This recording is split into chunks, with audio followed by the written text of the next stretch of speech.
Good day. Today we're going to discuss the operations on integers. So this is the continuation of Introduction to Integers. Kindly watch the previous video. So here we're going to focus on adding and subtracting.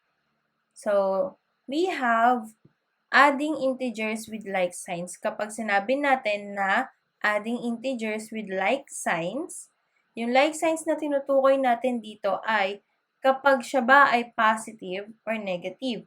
Ngayon, kapag napansin ninyo or na-check ninyo na lahat ng i-add ninyo ay positive numbers, you can proceed like as in adding the normal whole numbers. And ganun din kapag lahat sila negative. And then, kokopyahin nyo lang yung common signs. Ngayon, kung lahat ng ina-add ninyo is positive integers, automatically, the answer is also a positive integer. Kapag nag-a-add naman kayo ng negative integers, ibig sabihin nun, yung total or yung sum is also a negative integer. Now, let's have this example. So, if I have 4 plus 5, as you can see here, it's like normal addition. So we have to add 4 and 5, we have 9. And then, we're going to use the number line. So, i-introduce ko muna sa inyo kung paano natin gamitin si number line. Because it will be very, very useful in adding integers and subtracting integers with unlike signs. So, here we have 0. So, hindi ko na sinulat yung mga numbers before ni 0, those negative numbers, because it is not related to the problem here. Kung makikita ninyo kasi, lahat to positive numbers yung addends natin. So, ngayon we have 0, 1, 2, 3, 4, 5, 6, 7, 8, 9, and 10. Pwede rin kayo mag-start doon sa may unang maliit na number na pag-a-add ninyo. Or doon sa may unang-unang addend. So, dito, we start with 4. So, mag-move tayo ng 5 times to the right. Kasi po, mag-a-add tayo. So, we have here 1, 2, 3, 4, 5. So, we come up with 9. So, kung mapapansin ninyo, it is also the same to our sum here or the total. Next, we have number 2. Our second example is positive 10 plus positive 11. So, kung check nyo muna kung lahat ba sila ay pareho ng sign, then proceed na kayo sa addition. So, here we have 10 plus 11, which is 21. So, pag nagawa tayo ng number line, mag-i-start kayo doon sa may naunang addend, which is 10, followed by the next digits, 11, 12, 13, 14, 15, 17, 18, 19, 20, 21, 22.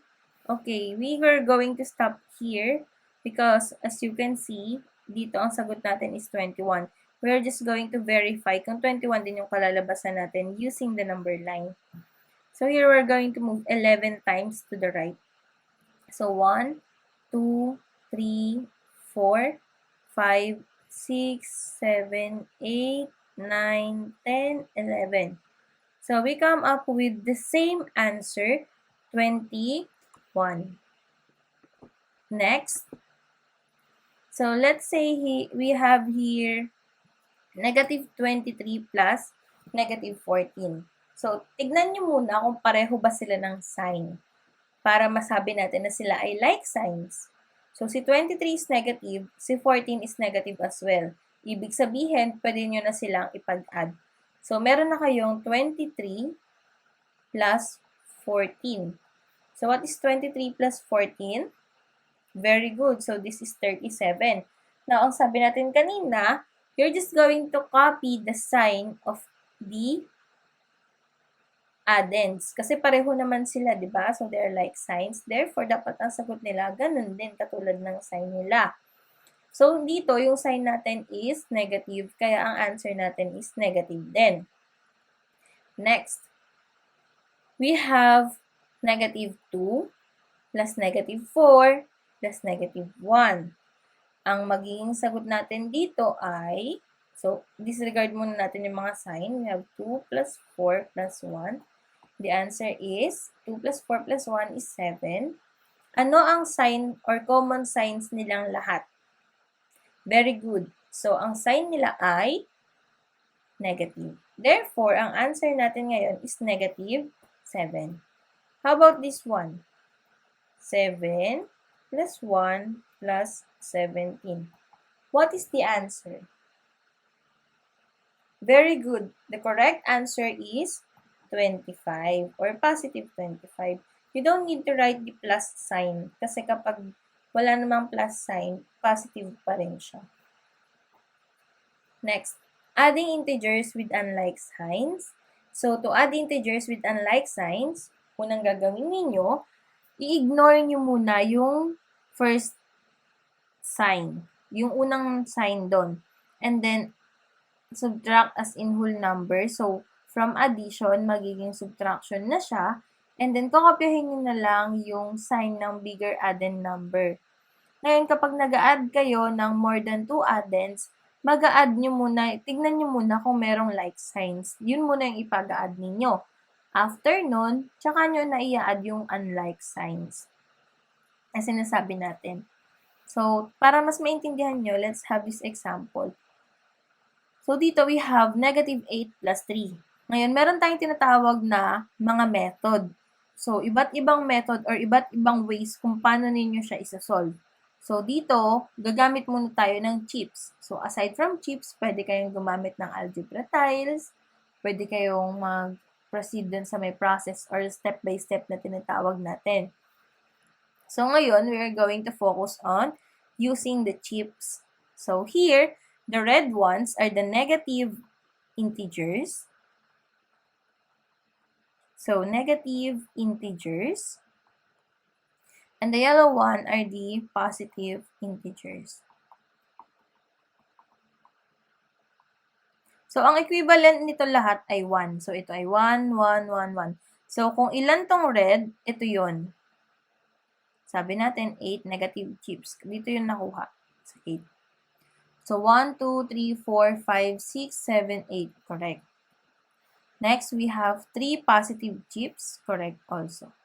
Ngayon, sabi natin sa previous video na kapag pinag-add ninyo yung counterpart or opposite signs ng dalawang number, that is 0, di ba?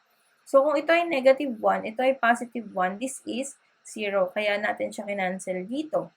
This is 0 as well. The same with this one. Ngayon, ano na lang yung mga natira?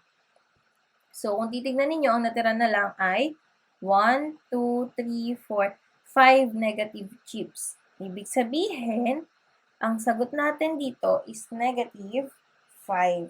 So, you're going to count the number of chips left. Yun na yung final answer natin. The same way, kung paano kayo mag-add at saka subtract ng unlike signs using the algebra tiles.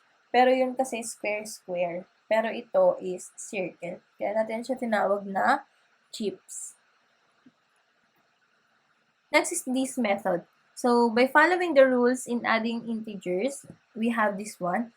So, negative 8 plus 3, sabi natin, i-ignore muna natin yung sign ng first number, di ba? So, ito, from negative 8, ignore natin siya, positive 8 muna.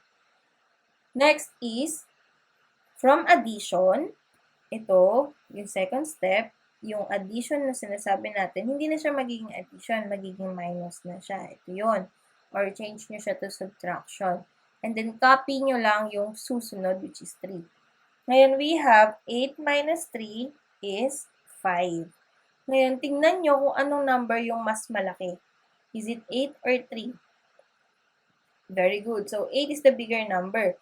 And then, you're going to copy the sign. So, yung sign niya is negative. Kaya, from 5, magiging negative 5 na siya. Which is the same with our answer in the previous one. This one po. So, negative 5. Okay, do you have questions? You can also use here the number line.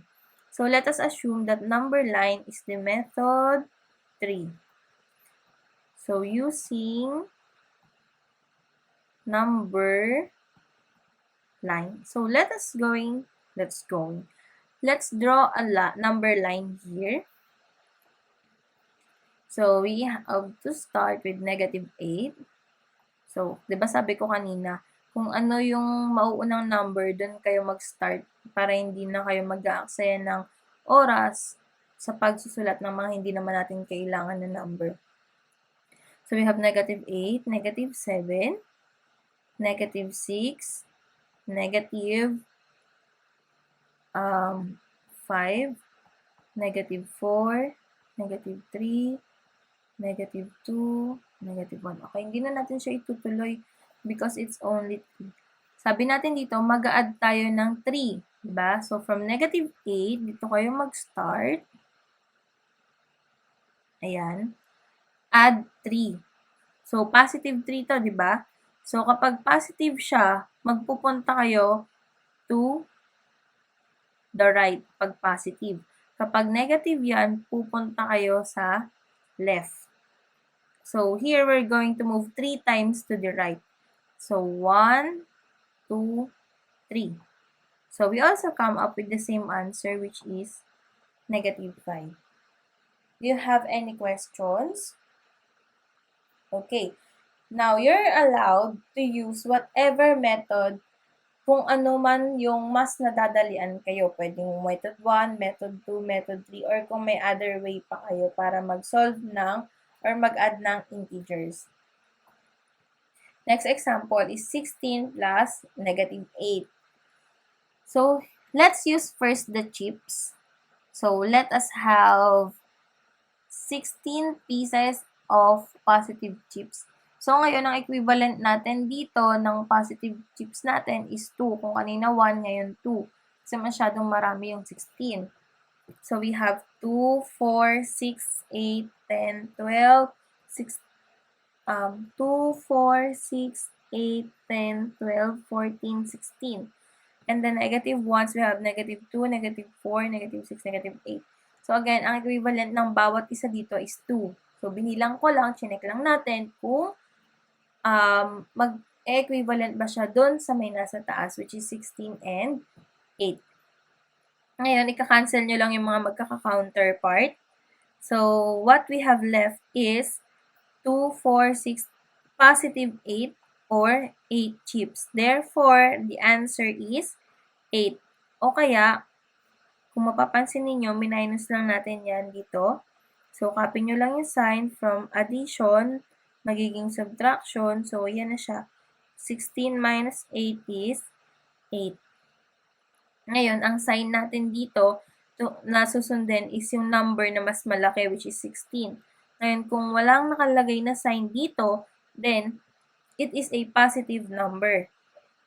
Kaya, ang nilagay na lang natin dito is no sign, automatically, positive 8 yan. Kaya, ang nilagay natin dito is either yung may plus 8 or 8. Next is the subtraction of integers.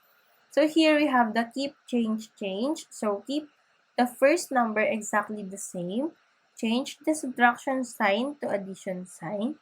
And then, change the sign of the last number to the opposite sign. So, let's have this example para medyo hindi kayo malito. So, 12 minus negative 6. Okay, gawin na natin siya. Keep nyo yung first number na the same.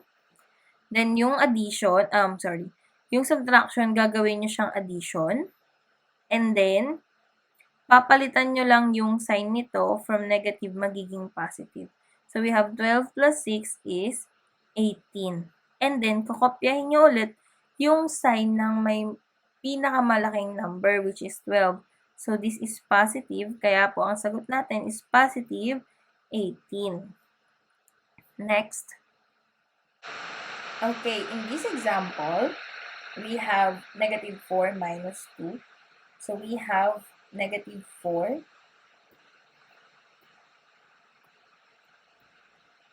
So, ngayon, nakikita nyo dito, di ba, we have negative 2.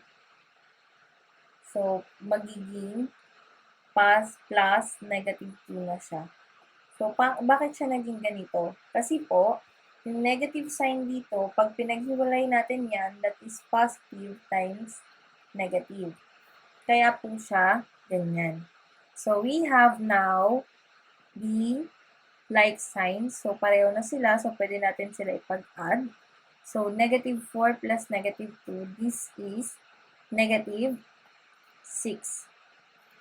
Next example, we have negative 6 minus negative 2. So, kung mapapansin niyo dito pinag-separate natin yung sign. Dito naman ang gagawin natin, i-multiply natin yung nasa labas dun sa nasa loob ng parentheses. So, pag nag-multiply tayo, yan ay negative times negative, positive, positive times positive, negative, positive times negative, and negative times positive, pareho silang negative. So, unlike signs yung tinatawag natin dyan. Ngayon, it will become negative 6 plus 2. So, ang susundan na natin ngayon na rule is yung adding unlike signs. So, here we're going to have 6 minus 2, which is 4. Ngayon, sabi natin kanina, kukopyahin natin yung sign ng bigger number, which is the bigger number here? 6. So, ito ay negative, kaya yung sagot natin is negative as well. Therefore, we have negative 4.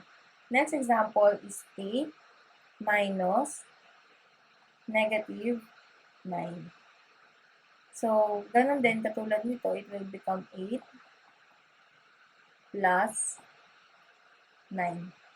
Or, simply, we have 17. Do you have any questions? Okay, we will have a lot of examples by the next video. So, see you on our next meeting. Thank you.